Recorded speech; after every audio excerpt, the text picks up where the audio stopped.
നിമിഷപ്രിയയുടെ മോചനത്തിനായി കാന്തപുരം AP അബൂബക്കർ മുസ്ലിയാരുടെ നേതൃത്വത്തിൽ നിർണായക ചർച്ചകൾ 3 ഘട്ടങ്ങളായി ചർച്ചകൾ നടന്നു. കൊല്ലപ്പെട്ട തലാലിന്റെ കുടുംബത്തിന് ചർച്ചയിൽ അനുകൂലമായ നിലപാട്. ചർച്ച നാളെയും തുടരും. ജലീൽ കണ്ണമംഗലമുണ്ട് ജിദ്ദയിൽ നിന്ന് വിശദാംശങ്ങളുമായി. ജലീൽ, ഏറെ പ്രതീക്ഷ നൽകുന്ന സൂചനകളാണ്, വിവരങ്ങളാണ് ഏറ്റവും ഒടുവിൽ ഈ ചർച്ചകളുമായി ബന്ധപ്പെട്ട് വരുന്നത്.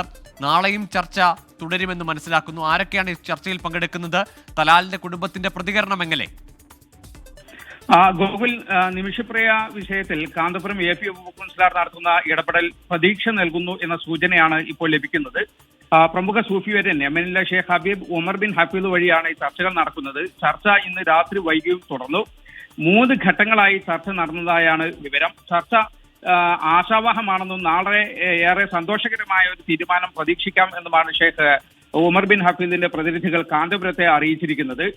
കുടുംബാംഗങ്ങളെ ഏകാഭിപ്രായത്തിൽ എത്തിക്കുക, അതോടൊപ്പം തന്നെ വധശിക്ഷ മരവിപ്പിക്കുക എന്നീ കാര്യങ്ങൾക്കാണ് ആദ്യഘട്ടത്തിൽ മുൻഗണന കൊടുക്കുന്നത്. ഗോത്ര നേതാക്കളുമായും കൊല്ലപ്പെട്ട തലാലിന്റെ കുടുംബ പ്രതിനിധികളുമായും ചർച്ച നാളെ രാവിലെയും തുടരും എന്നാണ് അറിയിക്കുന്നത്. തലാലിന്റെ നാടായ ഉത്തര യമനിലെ ദമാറിൽ വെച്ചാണ് ഈ ചർച്ചകളൊക്കെ നടക്കുന്നത്. ഗോത്ര വിഭാഗങ്ങൾക്കിടയിൽ വൈകാരികമായ ഒരു കേസായി ഇത് മാറിയിട്ടുണ്ട്. അതുകൊണ്ടാണ് ഈ കുടുംബം ഇതുവരെ ചർച്ചയ്ക്ക് പോലും തയ്യാറാകാതിരുന്നത്. കാന്തപുരത്തിന്റെ ഈ ഇടപെടലിലൂടെ അത് സാധ്യമായി, ചർച്ചയ്ക്ക് അവർ തയ്യാറായി എന്നതാണ് പ്രധാനപ്പെട്ട ഒരു കാര്യം. കുടുംബത്തെയും ഗോത്ര വിഭാഗങ്ങളെയും അന്വയിപ്പിക്കുക എന്നതാണ് പ്രധാനപ്പെട്ട ഈ ചർച്ചയുടെ ലക്ഷ്യം. ശേഷം വധശിക്ഷ മരവിപ്പിക്കാനുള്ള നീക്കങ്ങൾ നടത്തണം. അതിനുശേഷമാണ് മാപ്പ് നൽകുന്നതുമായി ബന്ധപ്പെട്ട കാര്യങ്ങളിലേക്ക് കടക്കുക. നിരുപാധികം മാപ്പ് നൽകുക, അല്ലെങ്കിൽ ദയാധനം സ്വീകരിച്ച് മാപ്പ് നൽകുക, ഈ കാര്യത്തിലാണ് ചർച്ചകൾ പ്രധാനമായും നടക്കുക. ഇതായിരിക്കും നാളെ രാവിലെയും നടക്കുക. ഇതുവരെ അനുകൂലമായ നിലപാടാണ് തലാലിന്റെ കുടുംബം സ്വീകരിച്ചത് എന്നാണ് റിപ്പോർട്ട്.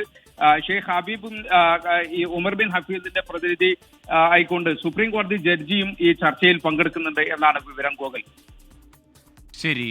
ജലീൽ കണ്ണമംഗലമാണ് ജിദ്ദയിൽ നിന്ന് ചർച്ചയുടെ വിശദാംശങ്ങൾ നൽകിയത്. ഏതായാലും നിമിഷപ്രിയയുടെ മോചനത്തിനായി തിരക്കിട്ട ശ്രമങ്ങൾ, ചർച്ചകൾ തുടരുമ്പോൾ അതിൽ ഏറെ പ്രതീക്ഷ നൽകുന്ന നീക്കങ്ങളാണ് കാന്തപുരം AP അബൂബക്കർ മുസ്ലിയാരുടെ നേതൃത്വത്തിൽ അദ്ദേഹത്തിന്റെ ഇടപെടലിൽ ഇപ്പോൾ യമനിൽ നടക്കുന്ന ചർച്ചകളിൽ നിന്ന് വരുന്ന വിവരങ്ങൾ.